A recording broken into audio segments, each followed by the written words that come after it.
Hey there! Before we dive into today's episode, just a quick reminder, if you're looking for tools, inspiration, or training to multiply disciples right where you are, head over to newgenerations.network. You'll also find a link in our show notes to join the community and connect with others on the same journey. And don't forget, you can listen to the Movement series and all our podcasts wherever you get your podcasts. Hello, I'm Aila Tasse, and I'm honored to introduce this season of the Movement series. You're about to hear the story behind Cabbages in the Desert, a book that shares how God has moved in some of the most spiritually dry and difficult places on earth. These stories aren't just mine. They belong to a growing family of disciple makers who have said yes to Jesus in the face of real challenge and deep need. As you listen to each chapter being discussed, I hope you'll see that movements don't start with experts. They start with obedience. My prayer is that these episodes inspire you to believe that God can do something extraordinary right where you are. Have you ever stared at a truly impossible situation, maybe a seemingly barren landscape, and just wondered, how on earth could real, lasting change ever take root there? Yeah, it's a common feeling, I think. What if a vision as seemingly outlandish as, say, cabbages growing in a desert actually became a reality? It's such a powerful image, isn't it? Something vibrant and, fruitful flourishing where nothing should logically survive. Right. And that's precisely the kind of profound transformation we're exploring today. We're really trying to dig into the principles behind it. Welcome to the Deep Dive, where we unpack complex ideas and surprising facts from your sources, helping you get to the heart of what truly matters. Glad to be here. Today, we're continuing our Movement series, where we explore these stories of really profound societal and spiritual shifts. And our source material for this deep dive is an incredibly insightful book called Cabbages in the Desert, written by Dr. Aila Tass. And that's pronounced Aila Tasse, right? Yeah, exactly. Aila Tasse. And we're specifically digging into Chapter 3 today, which is all about catalyzing disciple-making in East Africa and beyond. Okay, so Chapter 3.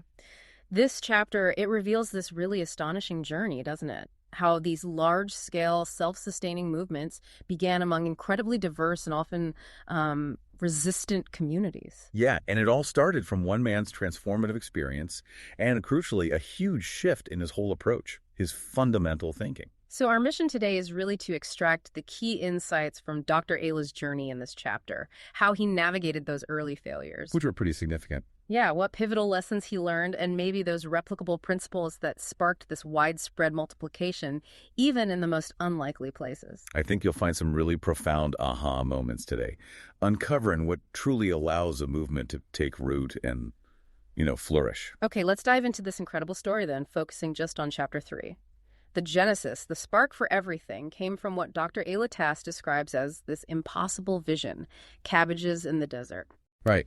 And Dr. Aila himself, he's an African follower of Christ, but he comes from a Muslim background, which is quite unique in itself. That's an important context. It really is. And what's compelling about his early journey is that even though he had what many would call success with, traditional evangelism methods, he felt trapped by them, deeply trapped. Crap, how? Like the results weren't lasting. Exactly. He observed a lot of what he called decisions for faith, people raising hands or saying a prayer, but very little lasting disciple making. The transformation just wasn't sticking. That feeling of being trapped must have been, intense.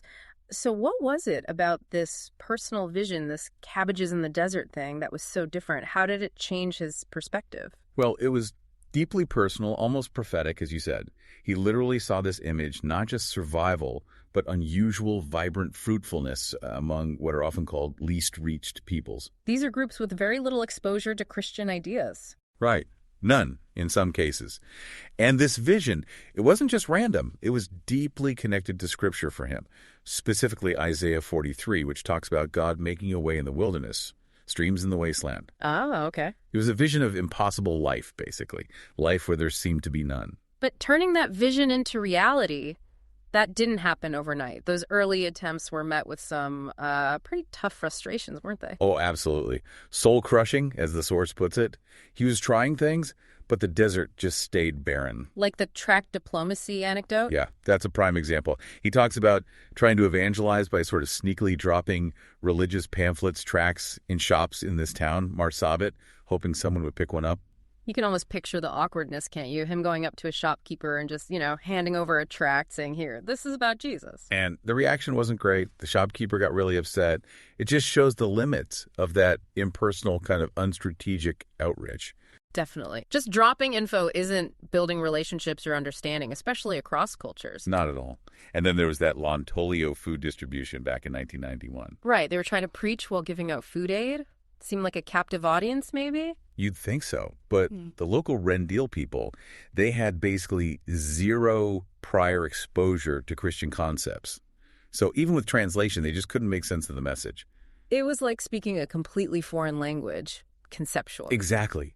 The source says it was like speaking Chinese to them. The foundational ideas weren't there for the message to even land. And that failure, it led to a really critical moment, didn't it? The question from the woman. Oh, yeah. Absolute pivotal. As Aila was about to leave, feeling defeated, one of the Rendille women just stepped right in his path and asked him this really direct, haunting question. Will you stay here? Wow, will you stay here? That must have just hit him hard. What did that question expose about his methods? It laid bare the huge issue of sustainability and the absolute need for indigenous leadership. Because he couldn't stay forever. Exactly. He realized he had no good answer to her question. If he left, whatever small spark there was would just die out. He wasn't building something that could last on its own. It was all dependent on the outsider. That realization must have been the catalyst then for this huge paradigm shift he went through, moving away from just events. Towards catalyzing actual self-sustaining movements, yes. Now, it's interesting because the source mentions he had seen some success earlier, right? Between 91 and 95 in Marsabit. That's true. He calls it a revival. An Emmanuel Christian Fellowship grew to maybe 300 people, and it even birthed other indigenous churches. And remarkably, that continued even after he left for Bible school in 93. So even with that apparent success, what was the key insight that made him realize he needed something fundamentally different? The big insight was spotting the difference between decision-making and true disciple-making. He saw that these big crusades often got lots of people indicating faith to decisions, but very few actually joined churches or showed lasting transformation. The numbers looked good on the surface. Exactly. Impressive numbers. But the depth wasn't there. It was shallow. And the source gives some reasons for that, right? Like, sometimes the events promised healing or breakthroughs, drawing crowds for maybe the wrong reasons. Right. People came seeking help for immediate problems. Plus, the message itself was often very basic. And think about the setup. A foreign preacher on a stage, far from the crowd. It creates this physical and, relational distance. Hard to build deep connection that way. Impossible, really. And then there's the perception issue. In places with strong existing religions, sometimes Christianity just looked like another foreign import, maybe with political baggage, not necessarily a spiritual answer. Which would obviously be a barrier to genuine acceptance. A huge barrier. All this kind of builds up to this critical let it go moment in 2005. Ah, yes. This is where he encounters the church planting movement, or CPM, ideas from Dave Hunt. And he wasn't immediately sold, was he? Not at all. He admits he was skeptical, even his word prejudiced against it. He's thinking, who is this outsider? How can he tell me, an African leader, that this model will work in my context? He felt quite defensive. Understandable, maybe. Pride in his own experience. Absolutely. But then, on a flight back to Kenya, he describes this really powerful personal experience, sensing what he felt was the Holy Spirit speaking to him very clearly. What was the message? It was blunt. Let it go. Let go of your past experience. Let go of your success. Let go of your prejudice. All that you're hanging on to, let it go and get out of the way. Wow. That's direct. A call for real humility. Total surrender. He recognized his pride, his past successes, even his prejudices were literally blocking him from learning something new and potentially much more effective. He had to get himself out of the way. And that spiritual breakthrough, that letting go, opened the door for another key shift around 2007, right? The move from CPM to DMM. Yes, from church planting movement to disciple-making movement. Yeah. It sounds like just changing a word, but the shift in emphasis was massive. How so? What's the core difference? It's about the DNA, like you said earlier. DMM puts the absolute focus on the fundamental command, Matthew 28.19, the making of disciples. Okay. The idea is, if you focus relentlessly on making disciples who then make other disciples, that naturally leads to the multiplication. Groups multiply, leaders multiply, and eventually churches multiply. So it starts with the core process, not the end structure. Precisely. And that focus, that language, was much better received. And crucially, it led to far greater fruit in his context. Which brings us neatly to the core principles that actually catalyze these movements, based on his experience in Chapter 3. The first one seems huge: indigenous ownership and leadership. Absolutely critical. It has to be local people reaching their own group. That way the message isn't seen as foreign, it's rooted authentically in the culture. And they didn't just pay lip service to this, the training was intensive, incredibly intensive. He talks about training local leaders 5 days every month for 3 years in their own languages, like Borana. This made them truly effective missionaries to their own people. They got the culture, the language, the nomadic lifestyle. Which leads to that amazing image, the church on the back of a camel. Isn't that fantastic? It perfectly captures it. Churches couldn't be static buildings. They had to be mobile, led by locals, fitting the nomadic way of life. And the tools adapted too, right? From hand-crank tape players. Yeah, with recorded messages, very simple tech. Later, that evolved into using oral storytelling methods and eventually audio Bibles shared on microchips, put into basic mobile phones. The tech served the context, not the other way around. What blows my mind here is the redefinition of church. Not a building, but its function. That was the breakthrough insight, really. A church became simply a local, independent, functioning body of baptized believers meeting regularly for worship, fellowship, prayer, and, importantly, sharing their faith. That unlocks so much potential, doesn't it? It makes it infinitely adaptable. Nomadic camps, city apartments, anywhere. Exactly. It becomes reproducible organically. And the source notes the typical size is maybe 12, 15 believers if they came from another major faith background, or 23, 25 if from tribal backgrounds. Small, relational, reproducible. And this functional view of church, it also helped overcome some major barriers from more traditional churches, right? Yeah, significant barriers. Existing churches, often influenced by Western models, had these rigid requirements. You needed a proper building. Baptism had to be done this way. Specific liturgies, maybe even foreign songs. All potential roadblocks for new believers in a totally different culture. Huge roadblocks. But Aila's principle was clear. The final authority is the Bible, the Word of God, not human traditions. So encourage culturally relevant worship. Yes, like using tonal music that sounded familiar, different prayer postures that felt natural, making the gospel attractive, not a cultural threat.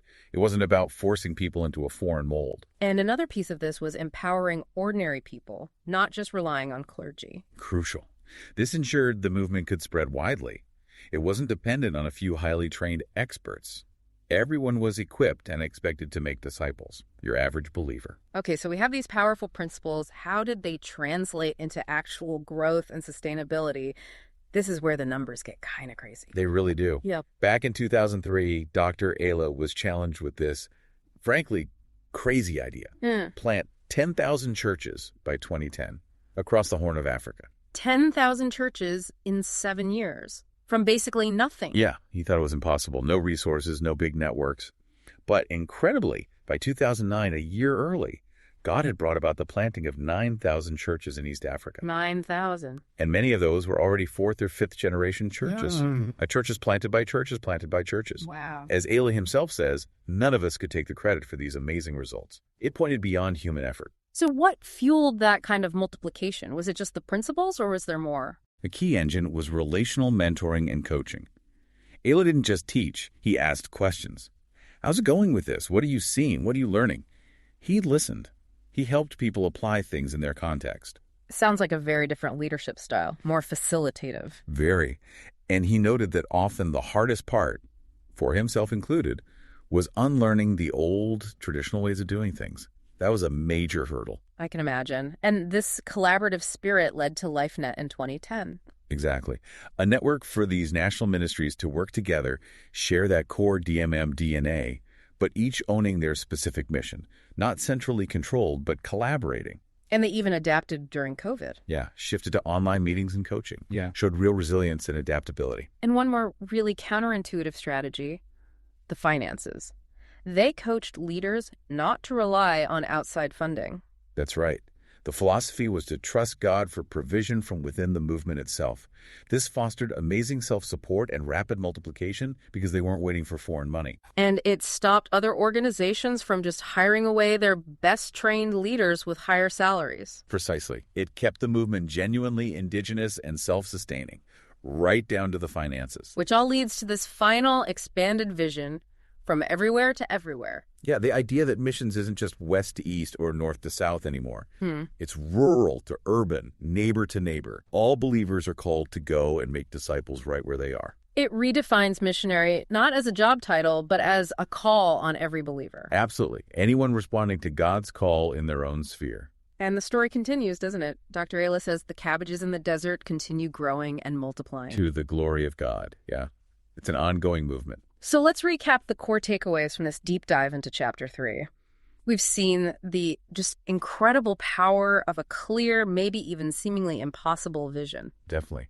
And the absolute necessity of that paradigm shift, moving from just counting decisions to fostering genuine, multiplying disciple-making. And underpinning all of that is the critical role of indigenous ownership, local leadership. Combined with that profound humility required to truly let go of old ways, even successful old ways, to make room for new, maybe unexpected growth. And these principles, they feel bigger than just East Africa, don't they? They seem universally applicable for anyone wanting to foster real movement. I think so. That's the power of it. Cultural relevance, reliance on God, multiplication through ordinary people. These apply anywhere. So thinking about the listener, if the gospel really is meant to be this kind of viral movement spreading through everyday people in their networks, maybe the question is, what desert in your own life or maybe your community might God be calling you to see transformed? That's a challenging thought, not necessarily by your own strengths or brilliant strategy, but maybe through his power, through simple obedience, maybe even using some of these principles. And what old ideas, what traditional ways of doing things might you need to let go of to see that transformation happen? Is there an area where you're trying too hard in your own strength? It really makes you reflect on your own paradigms about change and growth, doesn't it?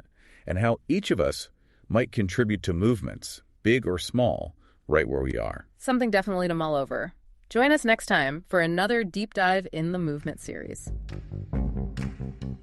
Thank you for joining us for this journey through Cabbages in the desert. It means so much to me that you've taken time to listen, to reflect, and to lean into what God is doing through disciple-making movements. If these stories have stirred your heart, I want to encourage you, this isn't just a story from far away. This is an invitation. The same God who moved in the desert can move in your city, your community, your network. To get connected and take your next step, visit www.newgenerations.network. You don't need a title or a platform, just a willing heart.